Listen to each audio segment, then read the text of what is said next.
dan gaan ons maar aan. Ek is bly, julle is nog hier. Ons gaan vanmiddag gesels oor wat aangaan in die wêreld. Waar sou hy skuif in? Noem maar in die pylvak. Is nie goed wat julle nie weet nie, julle weet dit alles.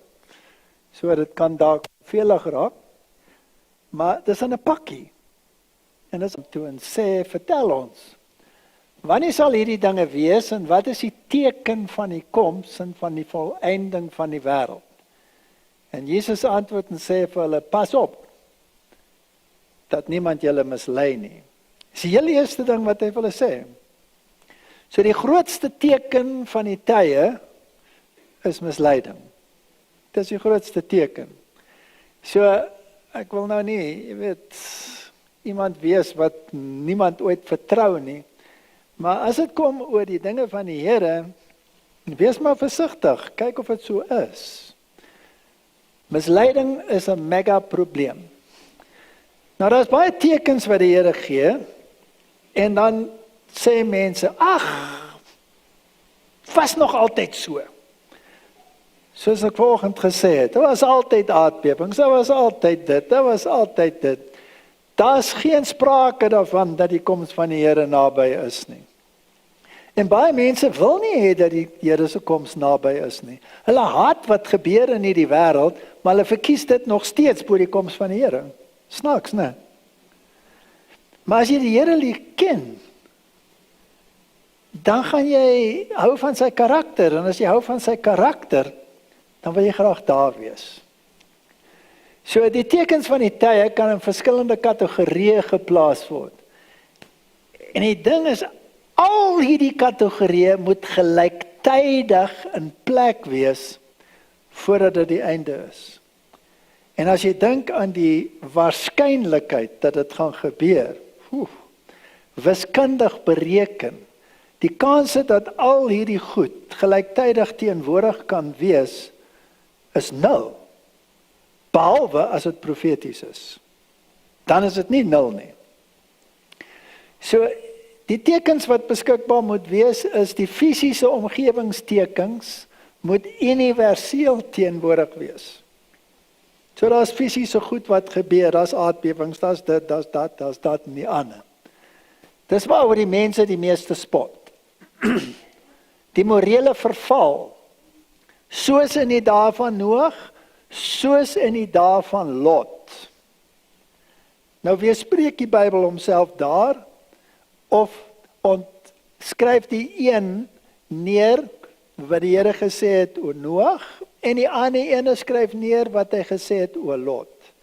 Wat was die gebeurtenisse waarvan hy praat? As hy praat oor Noag, dan praat hy oor die geweld van die mense en hoe hulle hebsugtig was en dis meer. En as hy praat oor Lot, dan praat hy oor die morele verval wat daar was in al sy glorie.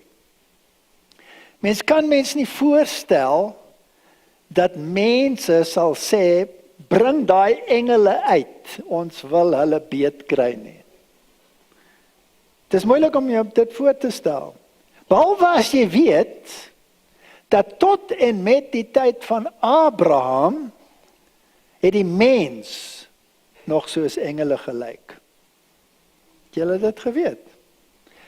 Die verval van die mens was geleidelik. Aanvanklik was hulle reusagtig groot, oor die 3 meter.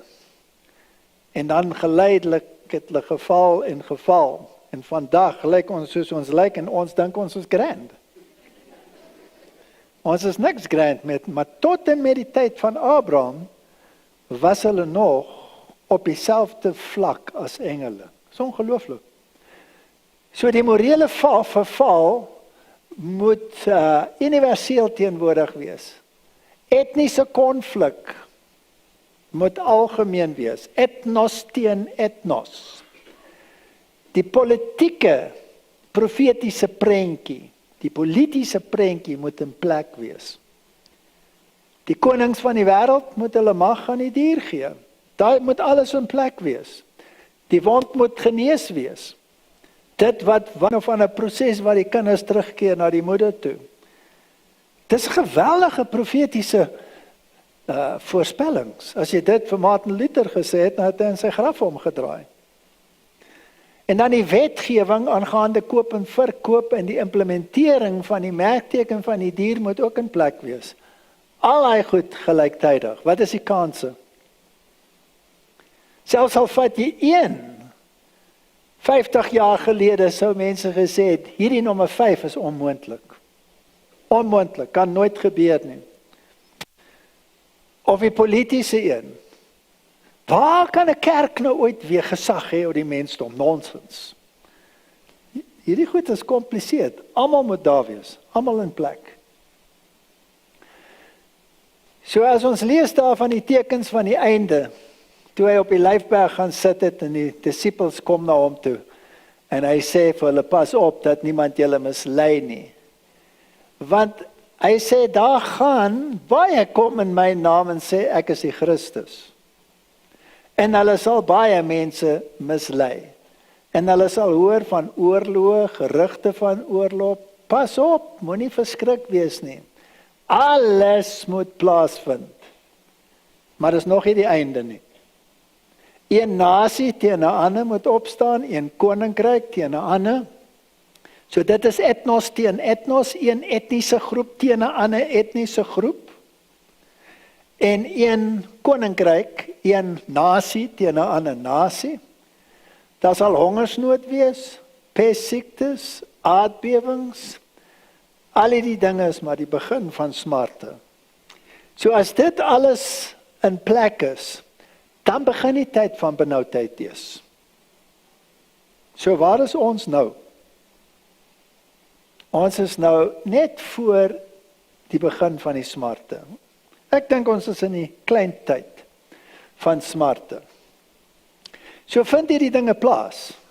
Is daar mense wat sê, die Messias is hier? Ja, daar was al baie Messiasse, maar nie as 'n beweging in 'n hele groep nie.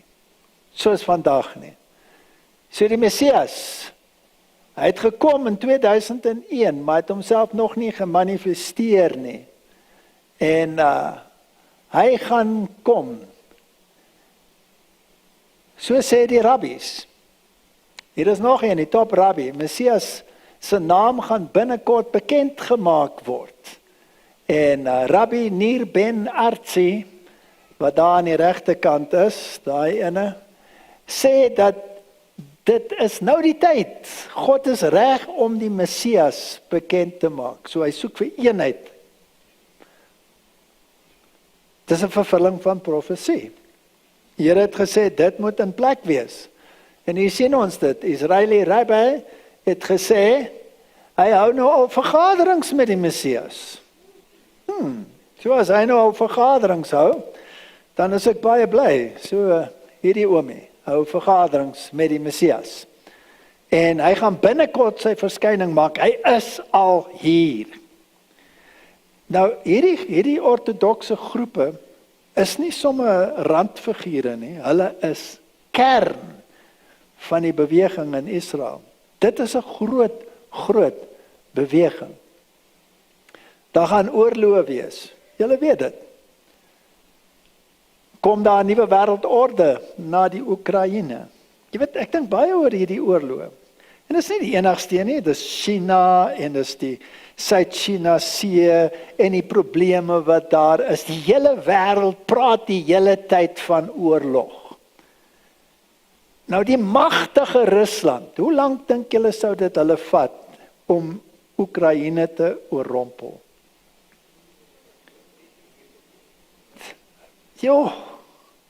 Hoe lank het dit Adolf Hitler gevat om die hele Oosblok plat te trek? 'n week. Verby. Hierdie ding gaan nou al maande aan. En al wat ons kry is meer en meer moeilikheid. Meer nood, hulle beklei die hele tyd. En dan sê dit skielik, maar hulle sit aan een tafel. Dan moet die mens mos bietjie dink. Want hierdie goed is nie logies nie. Niks is meer logies nie. Jy moet byvoorbeeld 'n masker dra om die virus uit te hou. Jy kan net sowel 'n heining span om die muskiete uit te hou.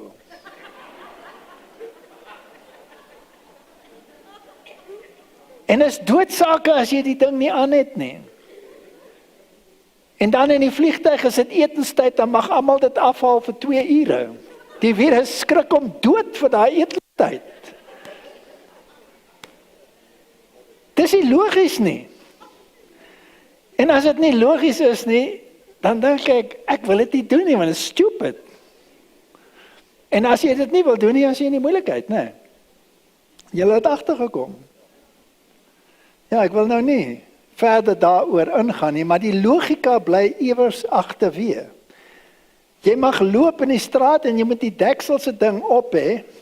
En dan loop jy by die restaurant verby, daar sit hy sonder een. Dan skree op jou, waar is jou masker, terwyl hy eet en nie een aan het nie.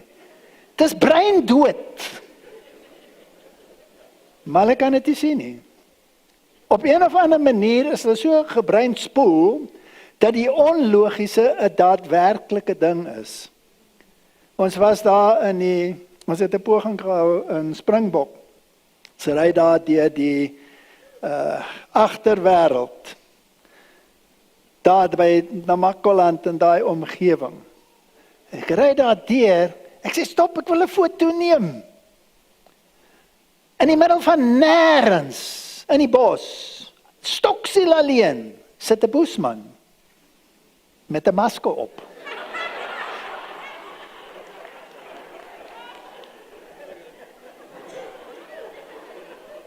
Is die waarheid? Ek sê vir my vrou, as hy hier in die middel van nêrens die boodskap kom kry dat hy 'n masker moet dra, dan kan die evangelie ook by hom uitkom. Is dit nie so nie? Ons leef in 'n ongelooflike wêreld. So gaan ons 'n nuwe wêreldoorlog kry, gaan ons 'n nuwe wêreld bestel. Ek gaan nie eens die Chinese hier opsit nie, met al hulle dinge en al daai stories. Hier kom die grootste globale voedselkrisis in die geskiedenis van die wêreld, want die hele wêreld word voorsien van Oekraïne af. Jy kan nou nie meer kunststof kry nie, kom van Oekraïne af. Kan nie meer graan kry nie, alle lande in die wêreld eet net Oekraïense graan, niks anders nie. Nie kom 'n groot hongersnood. Saudi-Arabië, nee wat, hy gee nie die olie, net Rusland verskaf olie. Dis alles so logies. Jy laat agterkom hoe logies dit is. Maar of dit nou logies is of nie logies is nie, daar kom hongersnood. Jy brand die plase af, jy vat die plase weg, jy gee dit aan die elite, en daar kom 'n hongersnood. En jy brand die fabrieke af, en jy vliegtuie vlieg skielik in die fabrieke en wie weet wat alles, maar al die fabrieke verdwyn skielik, is soos 'n masker. En die virus, hy's 'n wonderlike ding. Want jy moet hom dra, totdat 'n minister in een of ander kabinet sê, "Hokka is verby, weg is die ding." En niemand kom dit agter nie. Maar daai is nog siek en daai is nie, is alright, die minister het gesê. Nee, die wêreld is mal. Maar koskrisis, hy gaan Europe kom. could become the next battleground. It already is with Ukraine, but the war in Ukraine has proved to be a security nightmare for the EU. It has no option but to prepare for a wider conflict. America agrees with this assessment, so it will ramp up US forces in Europe. The UK and Germany, the result is this, a massive build-up on NATO's eastern flank.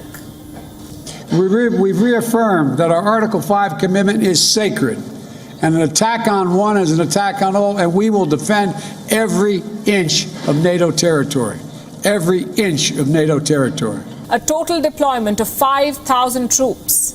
Next is the United Kingdom. It will host 2 squadrons of American F-35 fighters. The third location is Spain. 2 American Navy destroyers will be moved there. Remember, Spain already has 4 American destroyers, so now it will have a total of 6. America is deploying air defense systems too. They will be sent to Italy and Germany. But their biggest move will be in Poland. Here, the US is planning a permanent military headquarters. The 5th Army Corps of the US military will be stationed in Poland. This is a combat force. The focus here is on 8 countries: Estonia, Poland, Slovakia, Hungary, Latvia, Lithuania, Romania, and Bulgaria. Now, NATO has a strong presence across this region. How many troops are we talking about? At least 324,000 soldiers, 324,000 soldiers. These are soldiers of the host country and allied nations, meaning these are NATO forces, plus their air defense equipment. So NATO now has some serious firepower on its eastern flank. It is a means to protect their own interests, that is, with the hands of Ukrainians and the Ukrainian people. NATO members and leading NATO countries simply want to assert themselves, further assert their role in the world, confirm the leadership of their hegemony in the trust sense of the word, their imperial ambitions. What would a Russian mirror deployment mean? More missiles, more warships, even nuclear weapons. Russia may have made the NATO stronger, but Putin will not shy away from sending a message. This conflict is only intensifying. Goed, dis wat die media vir ons vertel. En ons moet dit maar glo. En jy moet maar betaal, boet. Jou brandstof gaan nou 2 keer so duur word. Jou kos gaan minder word. En dis wat gaan gebeur. En dan het ons 'n klimaatskrisis. Dit is nou die warmste jaar gewees in die geskiedenis van die mensdom in Engeland. Die grootste droogte in die geskiedenis, behalwe vir 1975 toe dit net so warm was, behalwe 1929 toe daar nog 'n baie groot droogte was. Ek kan aangaan, maar hierdie een is nou die grootste een. Iemand lieg. Die grootste krisis en kollektiewe selfmoord. Antonio Guterres sê 40 lande moet by mekaar kom om hierdie klimaatskrisis nou te bespreek. En as jy dit nie glo nie, dan het jy 'n probleem met die kollektiewe siege. En die vraag wat ons self die hele tyd moet vra, wie in al hierdie dinge staan altyd in die middelpunt? Wie word altyd geraadpleeg? Wie is die een wat die vrede moet maak? Wie is die een wat vir ons moet vertel wat ons moet doen met die klimaat? Wie staan altyd Extreme heat in waves die and forest middelpunt? fires have plagued France, Italy, Spain, and Portugal for weeks. The UK has recorded temperatures over 40 degrees Celsius for the first time. And rivers on the continent are drying up. In the Netherlands and Germany, the river Rhine has dropped so low that houseboats have become stranded and commercial ships can't carry full loads anymore. Our final story is about climate change. Scientists have tried explaining it for years. They've given lectures, they've published papers, but none of it has really moved our world leaders. Maybe pictures will. What you're looking at is a reservoir in Spain. 84% empty. You can see the paddle boats and water slides abandoned nearby. Aquatic life driven to death. The reason? Climate change. Spain had its hottest July since 1961. Some parts of the Iberian Peninsula are at their driest in 1200 years. Let that sink in. 1200 years. Spain's medieval reservoirs, ruins of ancient villages, bathhouses and churches are facing the impact of climate change. The Iberian Peninsula is reeling under one of its driest seasons in 1200 years, putting further strain on Europe's largest network of dammed reservoirs. If this is not an emergency, I don't know what is. The pictures, the data, the testimonies, all of them hint at a climate emergency in Europe. It is not some distant threat anymore. It is very much here. And as we prepare to enter the winter season, more questions remain. Yes, the heat will disappear, but what climatic shock? will winter behold. China says it will try to protect its grain harvest from intense drought by using chemicals to generate rain. The country is in the midst of a severe water shortage after its hottest and driest summer since the government began recording rainfall 61 years ago. But can China or anyone really change the weather? Firing rockets into the clouds and hoping for rain. These meteorology workers in China's Hubei province are participating in a 3-month project, hoping to save this year's grain harvest. People around the world have been trying to seed clouds for decades.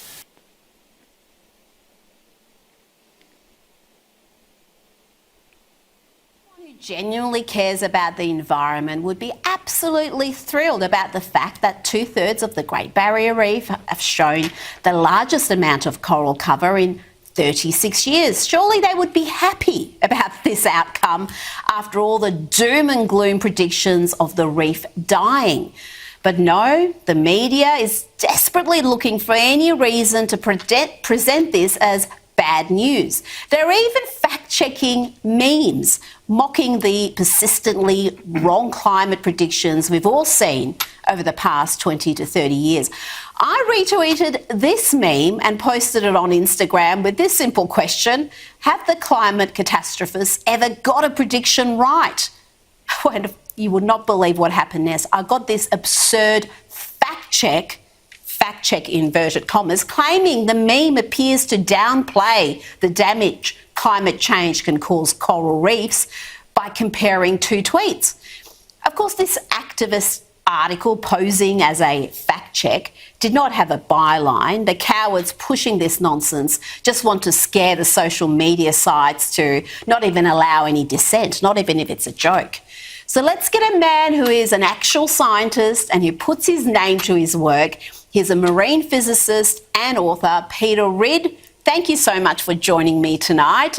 Tell me, what's your reaction to the media reporting of the data from the official long-term monitoring program of the reef showing massive growth in coral cover?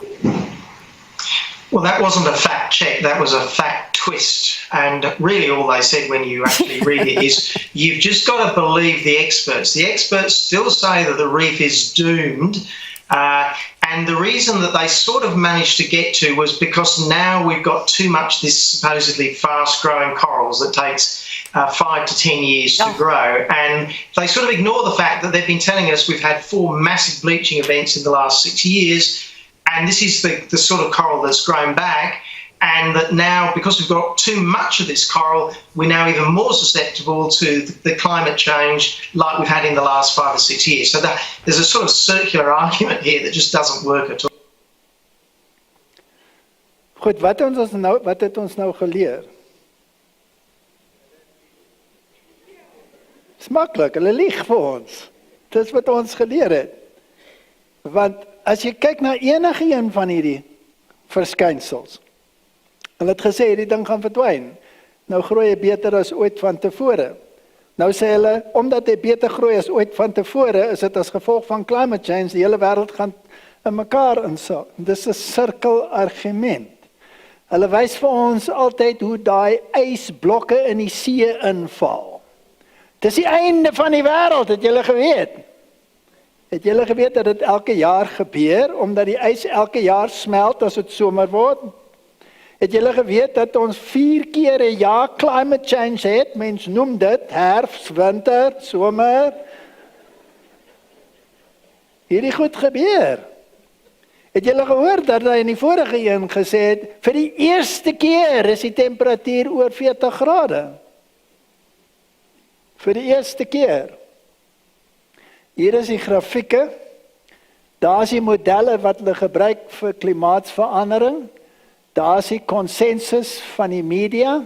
En hier is die daadwerklike grafieke. So wat ons vandag het, is nie minder as wat ons in 1990 gehad het nie, of die piek in 1900, of as ons teruggaan na waar na toe.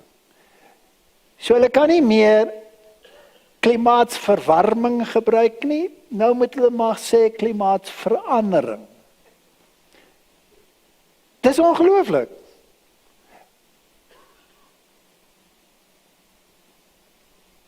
Hier is Yahoo News in die Mediese Joernaal sê, ons moet nie wag tot die COVID-19 probleem verby is voordat ons die klimaatkrisis teiken nie. Ons moet reg wees vir hierdie dinge. Ons moet wêreldwyd moet ons sorg dat hierdie klimaatsprobleem opgelos word. Want hierdie droogtes, hulle gaan nooit weg nie. Het julle geweet dat die Kaap 'n paar jaar gelede droogte gehad het? Dat daar waterbeperkings was tot daarna toe, weet julle dit? Ja, en toe is dit weer verby.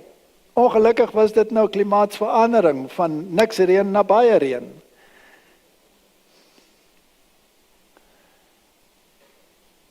So nou kom emergency lockdowns.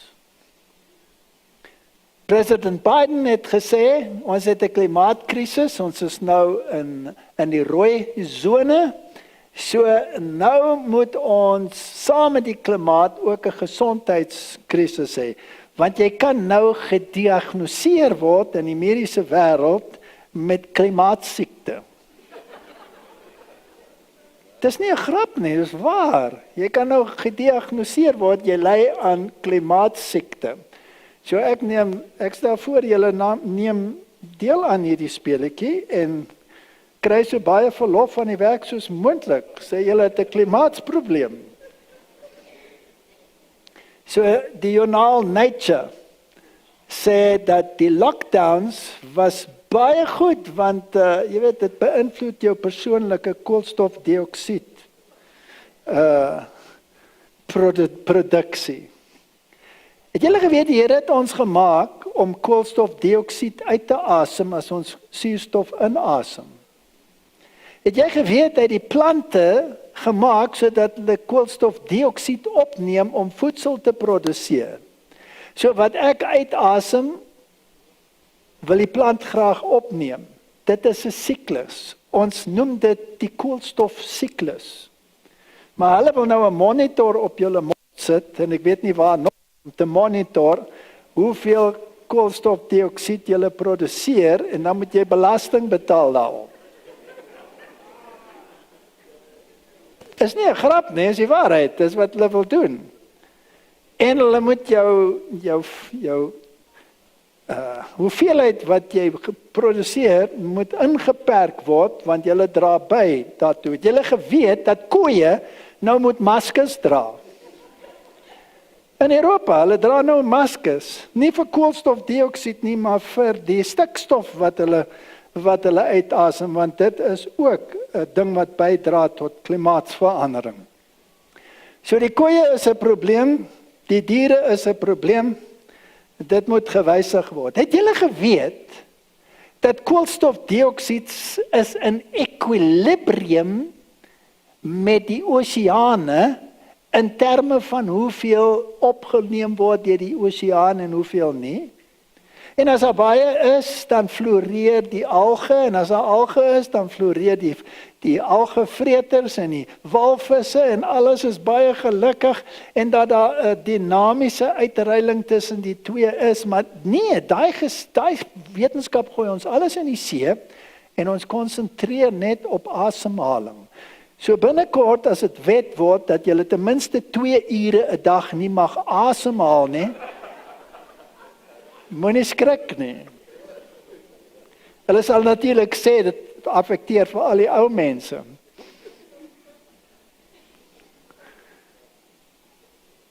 Auto-events banned in part of France. Goed, nou mag jy nie meer deelneem aan sportbyeenkomste nie, want dit is te warm. En dit is 'n klimaat-lockdown. This afternoon, the Secretary General and Klaus Schwab, the founder of the World Economic Forum, will witness the signing of a memorandum of understanding, UN and the World Economic Forum, which outlines areas of cooperation to deepen engagement between the two institutions and to jointly accelerate the implementation of the 2030 agenda. Okay, dis die volgende stap. So die Wêreld Ekonomiese Forum en die VN gaan nou 'n vennootskap aan. Ek weet nie of julle weet wat die definisie van fasisme is nie. Kan julle dit nog onthou van vorige lesings? Fascisme is industrie of ekonomie en staat in vennootskap vir gemeenskap. Dis fascisme. Dis die definisie daarvan. Dis 'n sosiale sisteem. Dit is 'n vorm van nasionale sosialisme. Wanneer die industriewêreld en die ekonomiese wêreld in 'n vennootskap gaan met die regerings van die wêreld ter wille van die gemeenskap, dan het jy fascisme. Fascisme is die regeringsvorm wat die verkose regeringsvorm van die Jesuïte orde is. Die paus, soos julle weet, is 'n Jesuïet. So as julle fascisme dink, moet julle nie dink aan, jy weet, nazi's wat marcheer nie, of so, dit nie. Nee. Dit is 'n vennootskap. Die twee bly onafhanklik. So jy het die ekonomiese wêreld, jy het die regerings van die wêreld, en hulle gaan in gemeenskap of in vennootskap vir die gemeenskap. Dis nodig dat hulle in vennootskap gaan, anders te gaan julle nie oorleef nie. Hulle is die helde, hulle gaan jou red. Jy gaan niks besit nie en jy gaan gelukkig wees, want gelukkig is hierdie twee bymekaar om jou te help. Dis fascisme. Nou kommunisme werk nie so nie, daar is nie vennootskap nie. Kommunisme, die regering beheer alles. Die regering beheer die ekonomie, die regering beheer alles. Nie hierdie stelsel nie, dis 'n vennootskap. Met ander woorde, wat gebeur in die wêreld, is die wêreld keer terug na die ou feudale stelsel. In die ou feudale stelsel het jy die adel gehad. Die adel het alles besit. Die adel was die kern van die regering. In Engeland praat hulle nog steeds van the House of Lords. Ja. So die aristokrasie was die mense wat alles besit het, al die grond, alles het aan hulle besit. In die feudale stelsel het die mense wat in daai gebied geleef het, hulle lewe van die adel verkry. So die behuising, jy het 'n plekkie gekry, daar's jy, daar woon jy kan jou groentetjies plant, maar jy is onderdanig aan daai graaf, aan daai adeldom. En die regering was onder die vaandel van die kerk. So die kerk het die swaard van die gees gehad, en die swaard van die gees was hoër as die swaard van die staat, en die swaard van die staat was daar om die volke te beheer. So jou hele afhanklikheid was 'n afhanklikheid van die adel. Dit was baie erg, en daar was baie armoede. En as jy daai ou stelsels bestudeer, dis onrein wat daar gebeur het.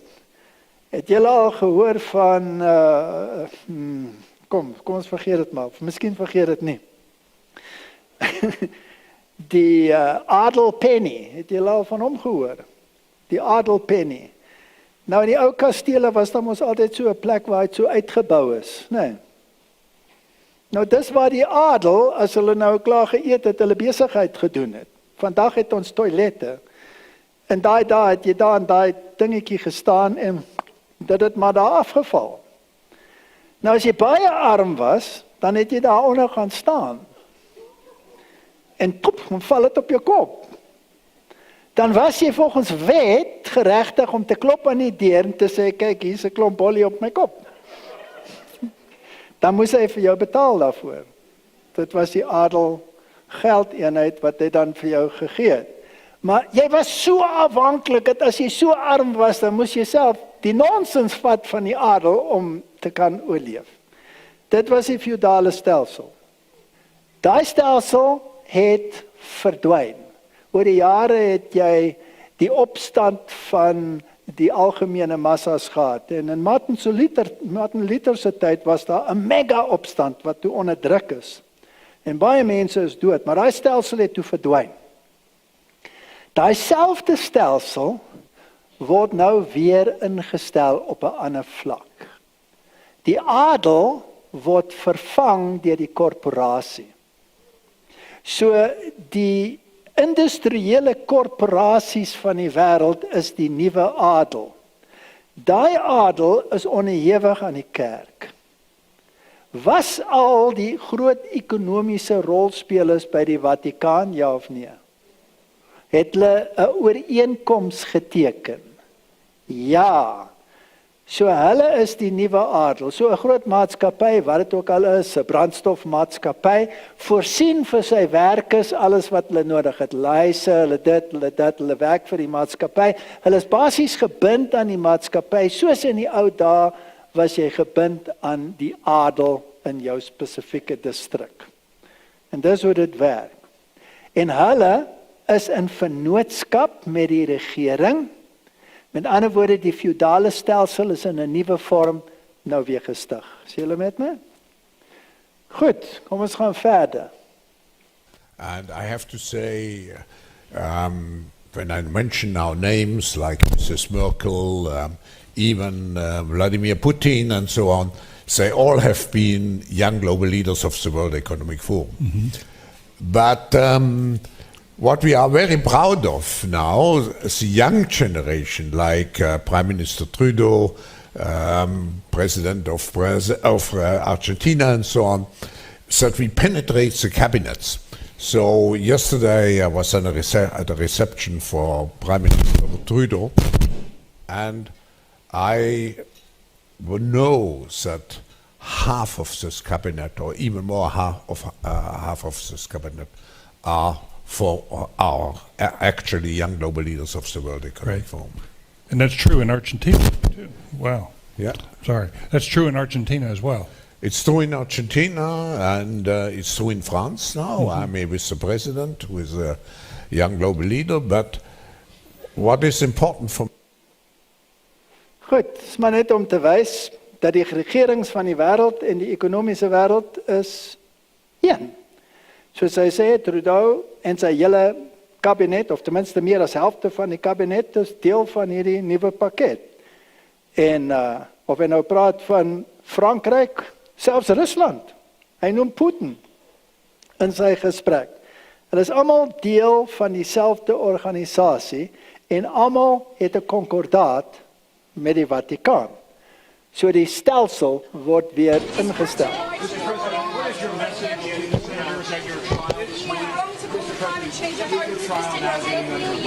Why is it better to be here in Davos than in Washington, D.C.?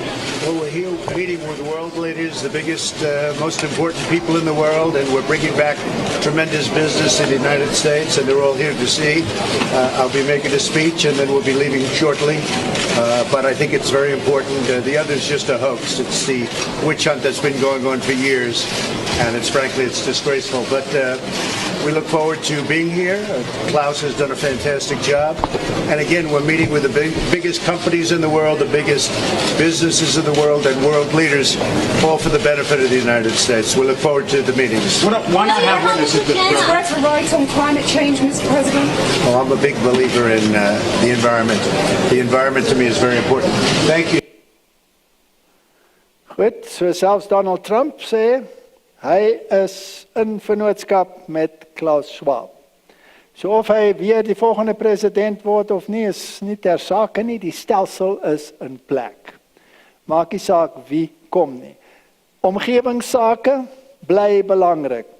So ons gaan die ekonomiese model hê, wat hulle voorstel, en ons gaan die klimaatsituasie hê, net soos wat hulle gesê het. Niks gaan verander nie, al kom daar 'n ander regeringsstelsel.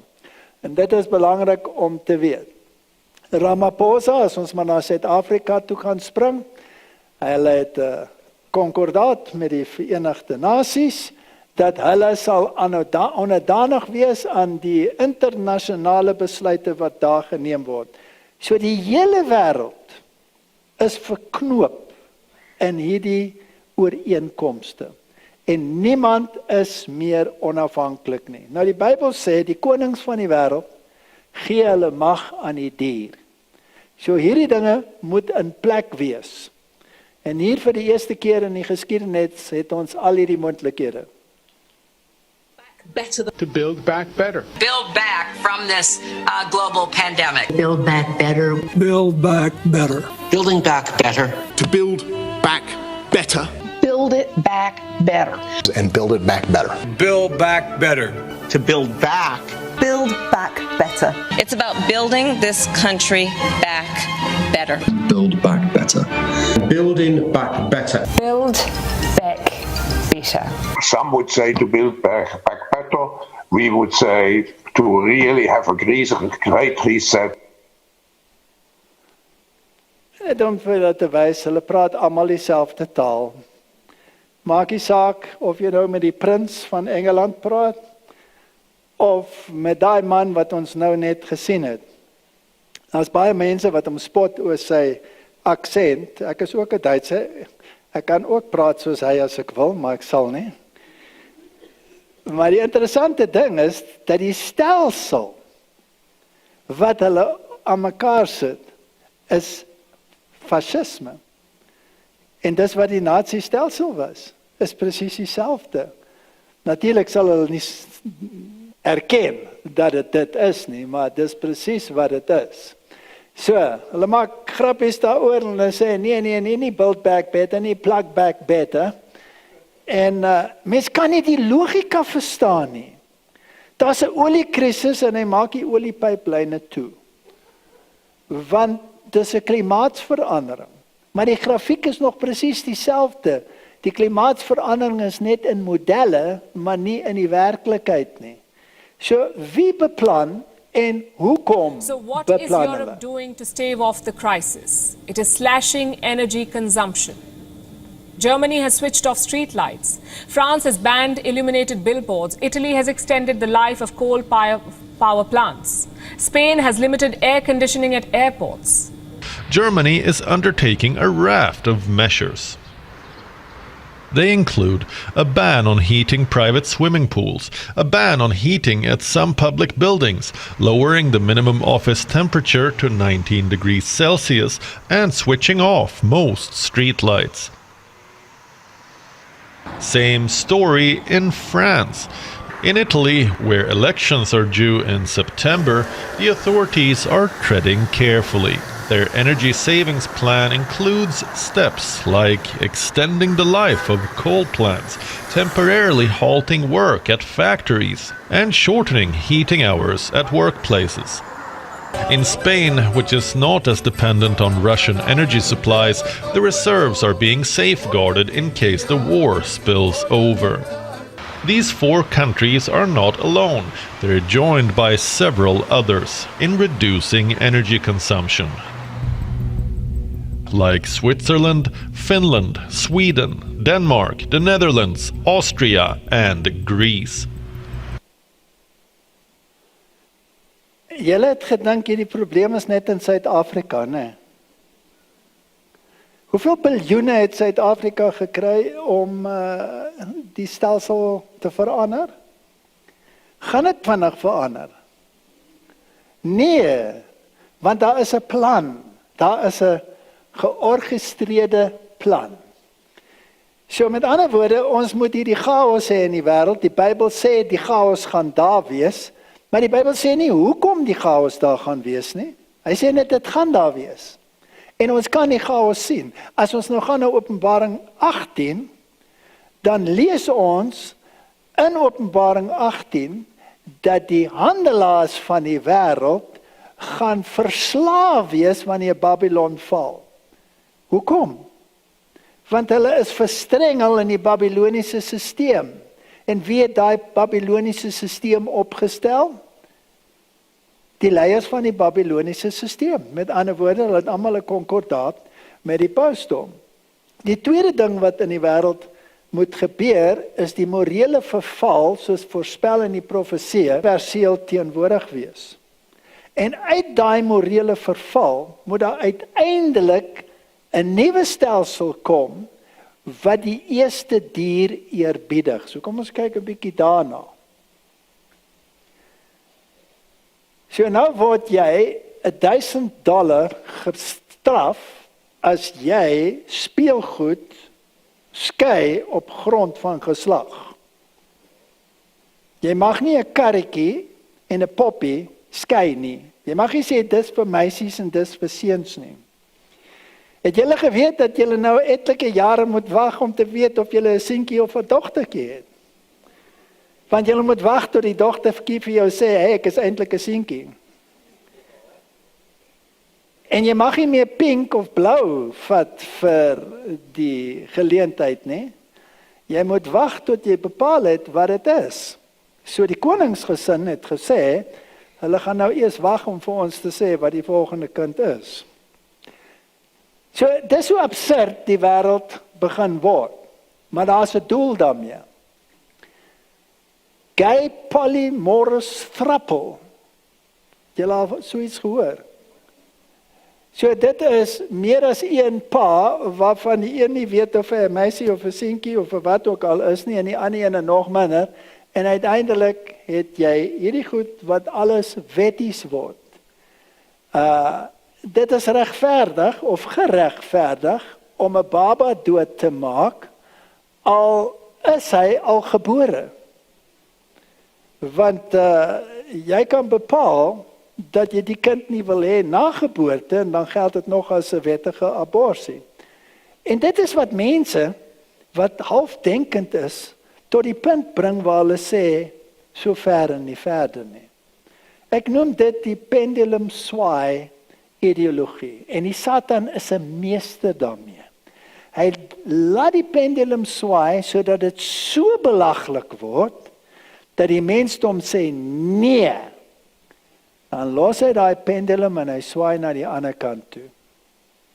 En dan het hy presies wat hy wil hê en toevallig ook presies wat die Bybel But sê the other important wat sal financial gebeur. question is if the birthing parent is able to travel and if they work for the right company and are seeking an abortion, more individuals we're seeing are going to need to rely on their employer, right, for that financial support to carry that out. Now, for example, Dick's Sporting Goods is now telling us they're promising $4,000 for any employee or family member on their insurance plan to access an abortion. And there's a long list of companies that are doing the same thing. You've got Levi's and Starbucks, Yelp, JP Morgan, and many others. But the point here is, Katie, is that these benefits are provided because these companies are willing to do it, not just because of their philosophy as a corporation, but because it makes financial sense for them. The real challenge is going to be for the smaller companies that can't afford to do this, and for the employees of those companies that are unable to get access that way. And so there's going to be a tale of two worlds. If you work for a Fortune 500 company in America today, you very well may get this type of health care as a benefit. Smaller companies may not. I believe that eliminating the right of women to make decisions about when and whether to have children would have very damaging effects on the economy and would set women back decades. Goed. Ek moes ook op my ouderdom gewoond raak aan die terminologie, birthing parent. Julle weet wat 'n birthing parent is, né? Die een wat geboorte gee, maar jy mag nie sê is 'n vrou nie. Want dit kan 'n man wees wat die birthing parent is. So deesdae mag jy ook nie die woord vrou gebruik nie. So ek weet nie hoe hulle wil veg vir vroueregte as daar nie meer so 'n ding is soos 'n vrou nie. En ons het nou die dag 'n Vrouedag gehad. Dis hoogs diskriminerend teenoor ons mans. Het julle geweet? Dis hoe die wêreld word. En die morele situasie in die wêreld gaan wees soos in die dae van Lot. En as jy dit alles sien in die wêreld en jy sien wetgewing wat inkom, dat sulke dinge verskans word onder wetgewing en dat al die megamaatskappye op dieselfde bladsy is. Almal op dieselfde, iemand wat die touwtjies trek in die agtergrond. Skus. Etniese konflik moet algemeen wees. Ek wil nie eens daaroor praat nie, want ek woon in 'n land waar dit legio is. Maar as ons kyk na Black Lives Matter, protests trashed America's cities. Dis nie net in Suid-Afrika waar ons etniese probleme het nie. Dis wêreldwyd. As 'n mens net kyk na die wêreldstatistieke, etniese konflik, dan sien ons dat etniese konflik in bykans al die lande in die wêreld voorkom. Dit is in die Balkane, dit is in Rwanda, in Tsjechië, in Irak, Indonesië, Sri Lanka, Indië, Darfur, Israel, in die Wesbank, Gaza. Maak nie saak waar jy gaan nie, daar is etniese konflik. Is een van die tekens van die tye.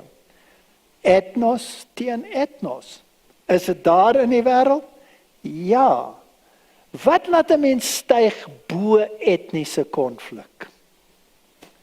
As jy die Bybel verstaan, as jy verstaan dat Christus het gesterf vir almal, vir elke volk en stam en taal en nasie.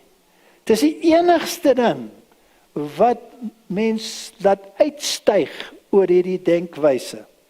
En jy word gebore daarmee, jou samelewing impregneer jou verstand met hierdie dinge. En jy moet dit transcendenseer. Politiese, profetiese prentjie moet in plek wees. So ons het die omgewingssituasies in die wêreld, wat nie nou net 'n probleem van Australië is nie, of net 'n probleem van China is nie, of net 'n probleem van Japan is nie. Dis nou 'n wêreldprobleem. Die hele wêreld moet betrokke wees by die klimaatsituasie en die verandering. Dis 'n wêreldprobleem. Etniese probleme is 'n wêreldprobleem. Dit moet op 'n globale vlak aangespreek word. Anders gaan dit nie weggaan nie. Wat betref die ander dinge in die wêreld, die morele verval is 'n wêreldsituasie. Alles waaroor ons nou gesels is nie meer lokaal nie, dit is wêreldwyd. Met ander woorde, dit is nie meer 'n tipe nie, dit is 'n antitipe. So wanneer ons kyk na die politiese prentjie, hoe dit vervul moet word, dan hoef ons dit te lees in die Bybel. Wat gaan gebeur? Wat sê die Bybel? En ek het een van sy koppe gesien, of dit dodelik gewond was, en die dodelike wond is genees. En die hele wêreld het verwonderd agter die dier aangegaan. Nou die woord verwonderd daar, ons gaan dit net nou 'n bietjie bespreek, beteken op dieselfde denkvlak te kom. Jy begin redeneer soos wat hy redeneer. Jy bewonder sy redenasie. So die hele wêreld gaan agter hierdie dier aan wat 'n dodelike wond gehad het en genees is. En dan kom daar hierdie ander dier en hy oefen al die mag uit van die eerste dier en hy doen groot tekens en hy laat vuur uit die hemel neerdal om die mense te verlei wat op aarde is. En hy verlei die bewoners deur die tekens wat hy doen. Nou ons gaan kyk vanoggend na die video's waar daai groot predikers praat met die menigtes en hoe die hande opgaan en hoe hulle bid en hoe hulle sê ons moet die land terugvat, ons moet die regeringsstelsels terugvat, ons moet hierdie dinge regmaak en miskien is dit 'n goeie ding wat hulle sê, maar dit is tekens van die einde want daar is 'n gif betrokke. So een van hierdie koppe en hierdie woord verwonderd beteken letterlik admireer, om te bewonder, admire, om te bewonder. En die segsman wat so in wit gekleed is, wat so mooi praat oor die noodsaaklikheid van klimaatswetgewing en wat sulke encyclicals skryf daaroor. Die man is reg, die wêreld moet na hom luister en so gaan dit aan. En een van die 7 engele met die 7 skale het gekom en gespreek en gesê, kom hierheen, ek sal jou die toon op die oordeel van die groot hoer, wat op die baie het dronk geword van die wyn van 'n hoerdery. In Openbaring 13, een van die koppe was gewond, maar die gewond is genees. Dit moet profeties in plek wees, terwyl al hierdie ander dinge universeel gebeur. En is dit so of is dit nie so nie? Ja, dit is. Jy kan maar net kyk na die wêreldleiers, of dit nou Donald Trump is, of dit Putin is, of dit Macron is, of dit Merkel was, of die nuwe ou wat nou daar is, of dit Joe Biden is, almal gaan na die paus toe. Almal. En of dit die maatskappye is, soos Tim Cook, die CEO van Apple, of Mark Zuckerberg, of Kevin Systrom, CEO van Instagram, die industriële wêreld, die media wêreld, die politieke wêreld, almal gaan na Rome. En dis nie net 'n geselsie nie. Dis nie 'n selfie saam met die paus nie. Daar is dokumente wat geteken word, ooreenkomste wat geteken word. Of die godsdienstige leiers, Kenneth Copeland, Panti Philippus Musa, President of the Lutheran Society, Rick Warren, maak nie saak wie dit is nie, hulle moet 'n draai gaan gooi by die paus, of Elon Musk. Hoekom gaan hulle almal so toe? Wat is die rol wat hulle speel? Dis die nuwe adel. Dis die nuwe adel van die nuwe feudale stelsel. En almal kry hulle instruksies van hierdie sentrale punt. So die godsdienstige profetiese prentjie moet in plek wees. En soos die paus gesê het, dit is God se plan om die hele mensdom te verenig. Waar lees julle dit in die Bybel? Terloops, wie die nasies geskei? God het hulle geskei. En hy sê vir ons, luister, julle moet asseblief nou almal wat ek geskei het, weer by mekaar kry en dan sal ek kom. Sê hy dit in die Bybel? Nee, hy sê dit nie. Hy sê, gaan na hulle, elke volk en stam en nasie, en vertel vir hulle van die evangelie.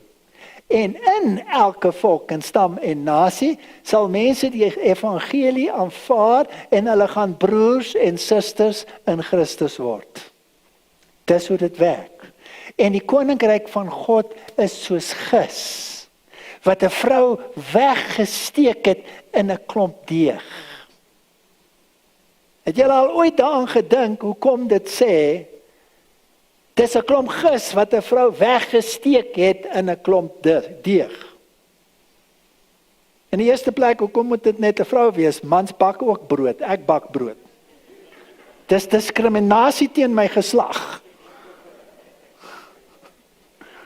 Wat is 'n vrou in die Bybel? Is 'n kerk. Nou gis in die Bybel kan 'n negatiewe konnotasie hê, maar dit kan 'n positiewe konnotasie hê. En die Here gebruik dit in albei gevalle. Hy sê, pas op vir die suurdeeg vir die gis van die fariseërs. Maar hy sê die koninkryk van God is soos suurdeeg wat 'n vrou weggesteek het in 'n hoop deeg. Nou die deeg is die brood van die lewe. Dis 'n simbool van Christus, is dit nie so nie? En die evangelie is weggesteek vir die wat verlore gaan, sê die Bybel. So is dit doelbewus dat God iets wegsteek sodat mense verlore kan gaan? Nee, maar dit is die aard van die evangelie. Jy moet dit soek soos 'n skat wat verborge is. Waar kry ek daardie skat? In 'n veld. En dan moet ek daai veld koop. En wat gaan die veld my kos? Alles wat ek het. Die veld is die Bybel. En dan moet ek soek. En as ek dit gekry het, dan moet ek alles verkoop. Om dit te kry, maar as verniet. Dis die evangelie. En dis verborge vir baie mense. En as jy die Bybel so letterlik lees, dan gaan baie dinge verlore. My skoonma het altyd gesê, julle met julle godsdienstige geloof is die onregverdigste boek in die wêreld. Daai Jesus, wat vir die ou wat laaste inkom, 2 sekondes voor eindtyd, gee hy dieselfde salaris as die een wat heeltyd gewerk het. Wat 'n reggeregtigheid is dit? Sy was 'n professor. Ek moes met haar argumenteer oor die saak. Toe sê ek van, ja, maar wat as jy nou die simboliek miskyk? Wat as daai besoldiging wat jy kry, die ewige lewe is. Dis die loon wat jy betaal word, die ewige lewe. Wat 'n fraksie van die ewige lewe wil jy hê? 'n kwart? 'n tiende? As jy hier aan die einde net 'n bietjie betaal word, is dit dan regverdig vir jou? Of as jy die ewige lewe kry, moet jy alles kry? Dan moet jy mos dieselfde kry as die ou wat lank gewerk het. So die mense dink nie logies nie. Hy soek vir Christen eenheid en hy sê hulle gaan nou die fees vier van die 25ste gedenk van Johannes, Paulus die tweede se geskrif oor Christen eenheid. Ons gaan dit nou kry. Eenheid in wat? Eenheid in waarheid? Nee. Nie eenheid in waarheid nie. So die kinders gaan terugkeer na die Bless water. all those who will enter into this water and use it. Protect them in their daily journey to you and in their service to others and the care of all creation. Father, by the sign of the Holy Sprinkling, the remembrance of our rebirth from water of the Spirit, as we await new heavens and new earth.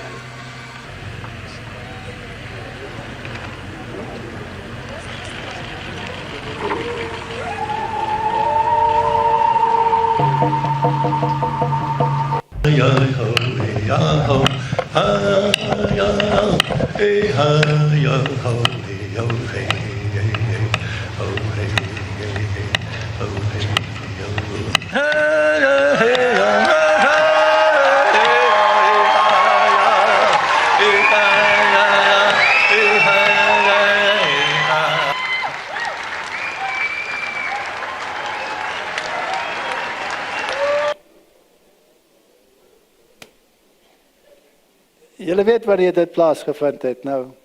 Nou net. Hoekom het die paus Kanada toe gegaan?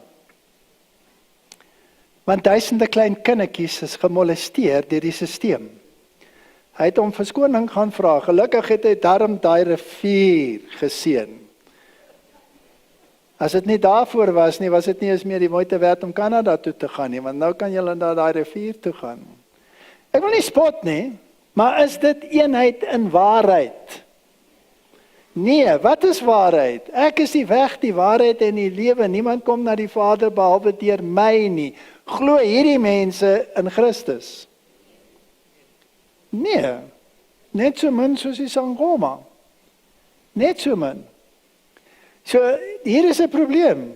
Eenheid in alles behalwe waarheid.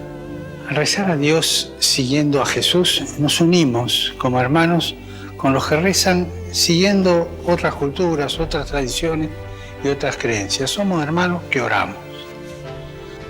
La fraternidad nos lleva a abrirnos al Padre de todos y a ver en el otro un hermano, una hermana, para compartir la vida, para sostenerse mutuamente, para amar, para conocer. La Iglesia valora la acción de Dios en las demás religiones, sin olvidar que para nosotros cristianos la fuente de la dignidad humana y de la fraternidad está en el Evangelio de Jesucristo. Los creyentes debemos volver a nuestras fuentes y concentrarnos en lo que es esencial de nuestra fe, la adoración a Dios y el amor al prójimo.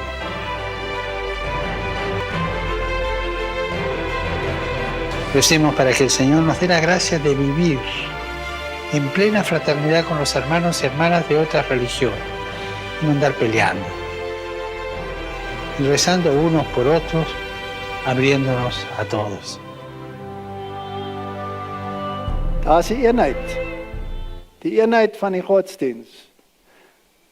Laat julle dit nou gesien. Wat was die eenheid? Ons gee vir almal wat armes kos.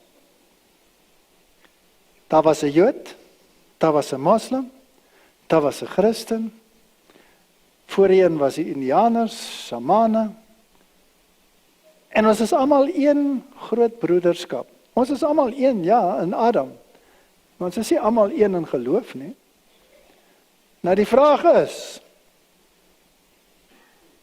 wat moet jy prys gee vir hierdie eenheid? Jou geloof in Jesus Christus as die enigste verlosser. Dit is die probleem. Dit is die struikelblok wat in die wêreld is. En ons is daar om die evangelie uit te dra. Dit is waarvoor ons hier is. En die evangelie is die goeie nuus van verlossing in Jesus Christus. Die evangelie is nie wat hy nou daar gewys het nie. Dit is 'n uitvloeisel uit die evangelie uit. Maar hulle reduseer dit tot die evangelie. Is 'n tragedie. As Biden Amerika wil genees, dan het hy die kerk nodig. Wat se kerk het hy nodig? Wat is hy? Hy is 'n katoliek. Met ander woorde, hy het die kerk nodig om die land te genees. So die godsdienststelsels moet by mekaar kom. Hulle is besig om dit te doen. Die finale fees vind nou plaas by daai 25ste herdenking van wat Johannes Paulus geskryf het oor die Christeneenheid. Ons is by die punt. Die kinders keer terug na die moeder. Hulle gee hulle kernwaarhede prys ter wille van 'n eenheid. Neem deel aan 'n gemeenskaplike eucharistie. Hoe kan jy deelneem aan 'n gemeenskaplike eucharistie as die een sê dis die letterlike liggaam en die letterlike offer van Jesus wat jy moet eet, terwyl die Bybel sê hy's een keer geoffer vir almal. Hoe wil jy dit doen? Jy moet jou siel verkoop om dit te kan doen. So luister na hier nou. What we're seeing in the world today, I think, is we are on the brink of a dramatic change where we are about to, and I'll say this boldly, we're about to abandon the traditional system of money and accounting and introduce a new one. And the new one, the new accounting, is what we call blockchain. It means digital. It means having a almost perfect record of every single transaction that happens in the economy, which will give us far greater clarity over what's going on. It also raises huge dangers in terms of the balance of power between states and citizens. In my opinion, we're going to need a digital constitution of human rights if we're going to have digital money.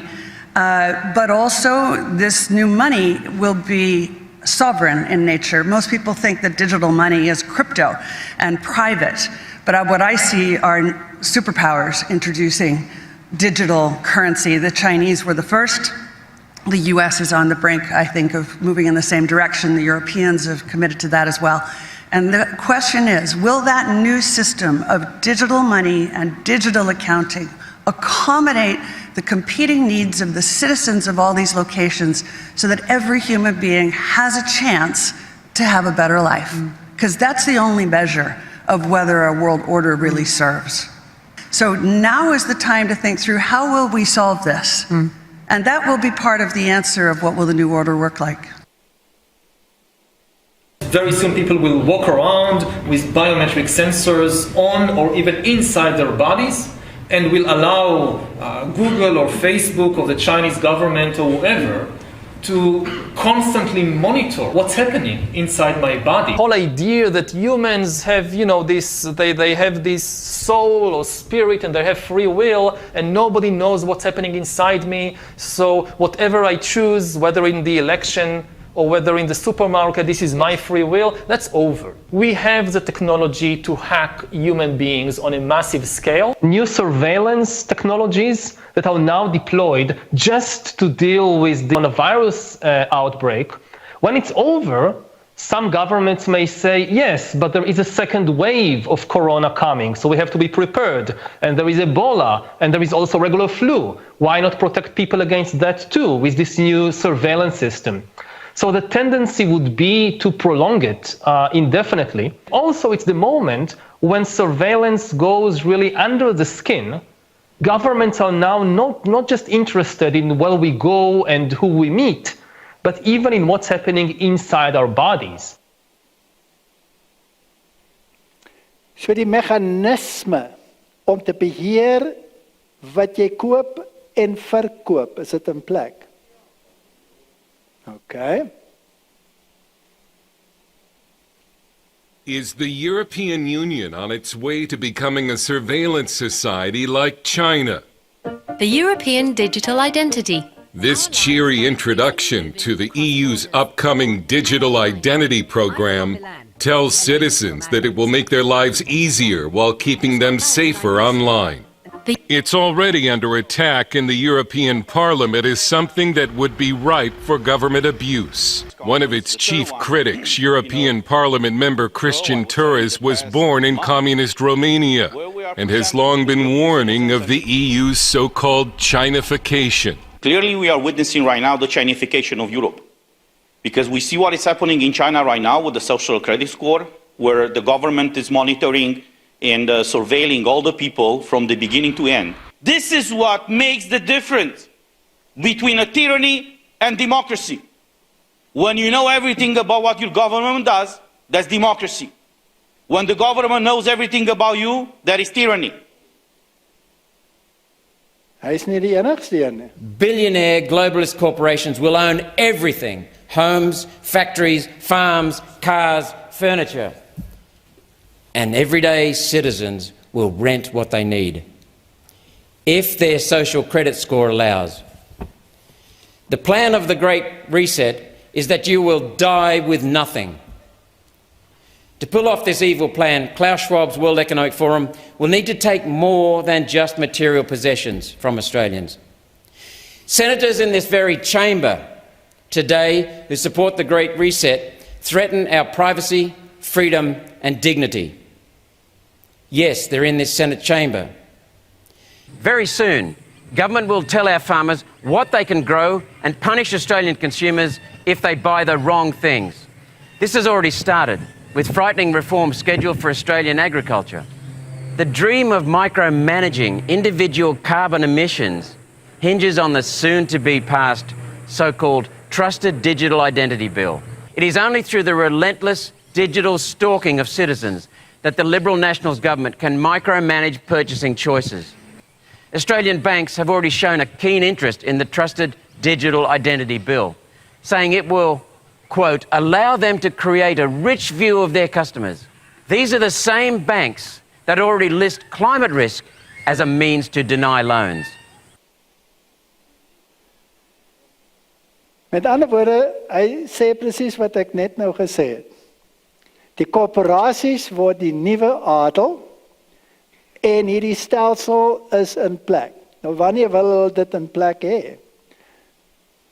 Die dokumente in die FSA is geteken nou net deur Joe Biden, so dis klaar, in plek.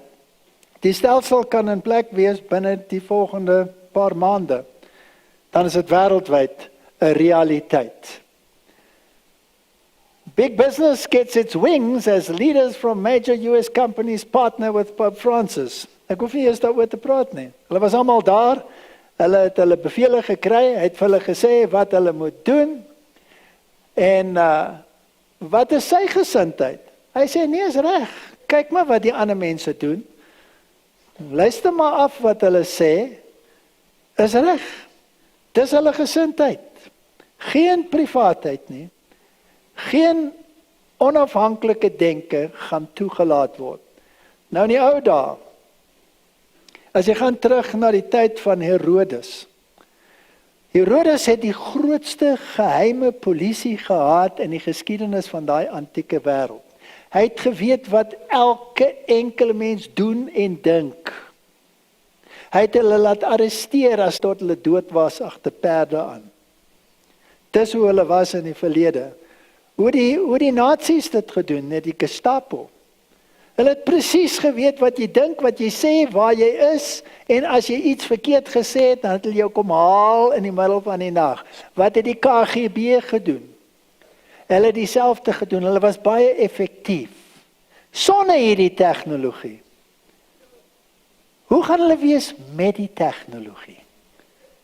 Daar is niemand wat kan ontsnap nie. Weet jy wat, dit maak my bly. Maar dit sê vir my, ons is naby die einde. En ek is bly as dit gaan gebeur. Laat dit kom, ek wil huis toe gaan. En die lig van die lamp sal nooit meer in jou skyn nie, en die stem van die bruidegom en die bruid sal nooit weer in jou gehoor word nie, want jou handelaars was die grootes van die aarde, want deur jou towery is al die nasies verlei, en die bloed van die profete en die heiliges is in haar gevind, en van almal wat op aarde gedood is. Hierdie towery is farmakia. Farmakia. En dis presies hoe hulle die wêreld beheer. Die waarheid en die leuen loop langs mekaar. Want die Satan is die aap van God. Hy aap alles na. Het die waarheid 'n gesondheidsboodskap? Het hy 'n regterarm? Sal die vyand ook een hê? Goed, nou wat as jy dit so verstrengel met goed en kwaad, dat jy later die verskil nie meer kan sien nie? Daar's baie omtrent die mediese wêreld waaroor ons bly kan wees, en wat baie mense se lewens red. Ek wil nie weet hoe dit sou wees in die wêreld sonder 'n chirurg wat jou kan help as jy 'n probleem het nie, of as jy jou arm gebreek het, of in 'n ongeluk was nie.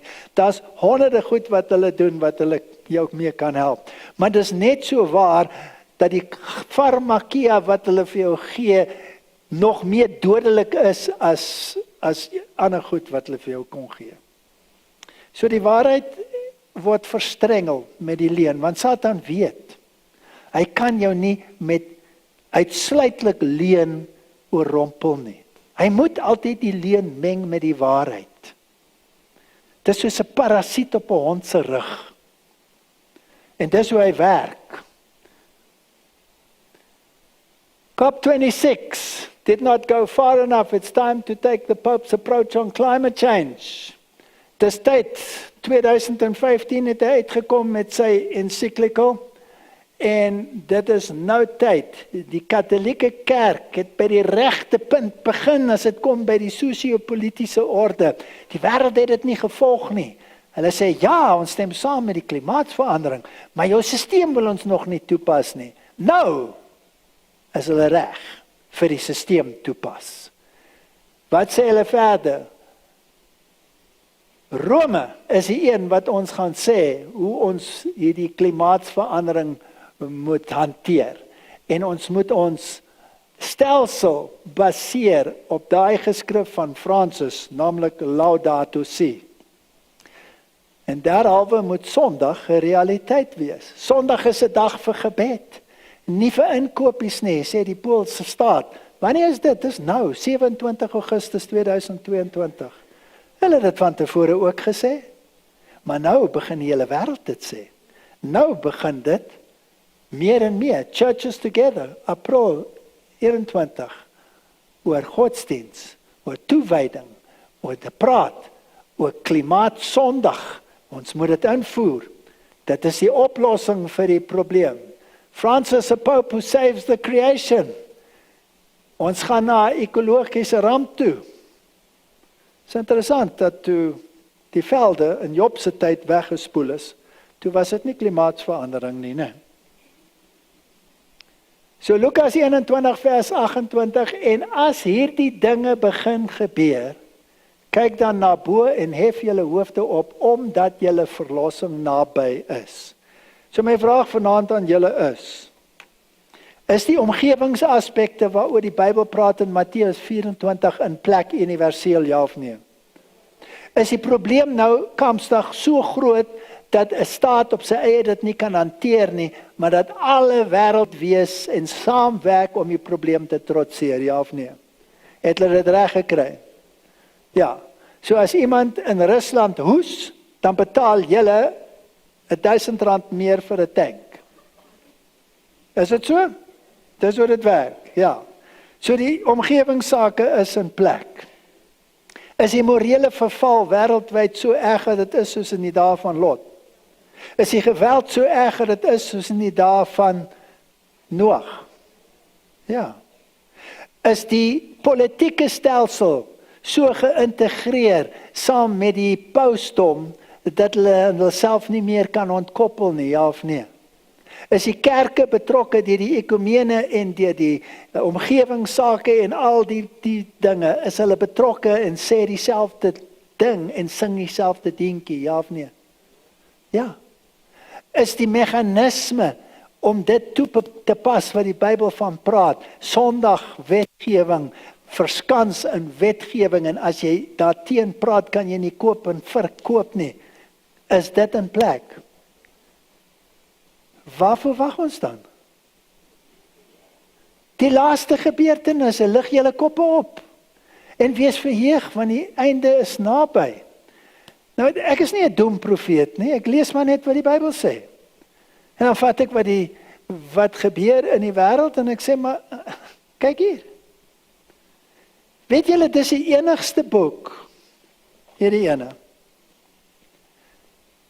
wat die vermetelheid het, as ek dit so mag stel, om te sê, sien, ek sê julle voor die tyd, sodat wanneer dit gebeur, julle mag glo. Sê die Koran dit? Nee. Sê die Sancta Ravita dit? Nee. Hierdie is die enigste boek wat dit waag om dit te sê. En wanneer dit gebeur, dan staan mense verstom of hulle verwerp dit. Dan skryf dit af as 'n mite. Die Bybel is nie 'n mite nie. Die Bybel is die waarheid. En is tyd dat ons as 'n volkie wakker word en hierdie finale boodskap na die wêreld toe vat. Want die keuse is nou nie meer tussen die nominasies nie. Die keuse is nie, gaan ek daar wees of hier wees of daar wees nie. Die keuse is tussen twee ideologieë. Dis of die ideologie van die Bybel, of is die ideologie van die wêreld. Dit is 'n botsing van belange in terme van wie regeer. En 'n regering is gebaseer op 'n wetstelsel. Sonder 'n wetstelsel het jy nie 'n regering nie. God se regering is gebaseer op 'n wetstelsel. Die wêreldse regering is gebaseer op 'n wetstelsel. God sê, as jy nie luister na my wetstelsel nie, maak ek jou dood. Sê dit ja of nee? Die loon van die sonde is die dood. Die ander ene sê, die loon van my wetstelsel, as jy nie luister nie, is die dood. Ek gaan eers probeer om jou te dwing. Dwang is nooit van God nie. Nooit. Enige vorm van dwang is nie van God nie. God sê nie, as jy nie na my luister nie, gaan ek jou dwing nie. Nee, ek gaan jou na my toe trek. En as jy 'n besluit gemaak het, jy wil nie, dan gaan ek jou besluit eerbiedig. Dis regverdig. Maar nie die duiwel nie. Hy gaan jou dwing. Ek gee nie om of jy oortuig is nie. Ek gee nie om nie, solank jy dit doen. Vat die merkteken op jou hand, is ek tevrede. God is nie tevrede daarmee nie. Hy sê, sy teken op jou voorhoof, in jou voorhoof en jou hand. Hy wil alles sê. Die duiwel is tevrede met blinde gehoorsaamheid. Die keuse is twee ideologieë. Waar staan ons? En dan vra vir jouself die vraag, wat 'n kerk op hierdie aarde staan vir die regeringsstelsel van die Bybel? Wat 'n kerk? En dan vra jouself die vraag, wat 'n kerk het 'n wêreldwye uitreik? Wat 'n kerk verkondig die 3 engel boodskap? Wat 'n kerk het die gawe van profesie? Wat 'n kerk ontstaan profeties op die regte tyd? En as eindig waar ek geëindig het. Ek is 'n Sewendedag Adventist. En dis nie omdat die Sewendedag Adventiste sulke wonderlike mense is nie. Ek is 'n Sewendedag Adventist want ek het nie 'n keuse nie. Glo my, as ek 'n keuse gehad het, het ek vir my drafskoene gekoop en ek was nou aan die ander kant van die wêreld. Ek het nie 'n keuse nie. Hoekom nie? Want dit is Bybels. En as jy my verkeerd kan bewys, dan sal ek so dankbaar wees. Mag die Here julle seën.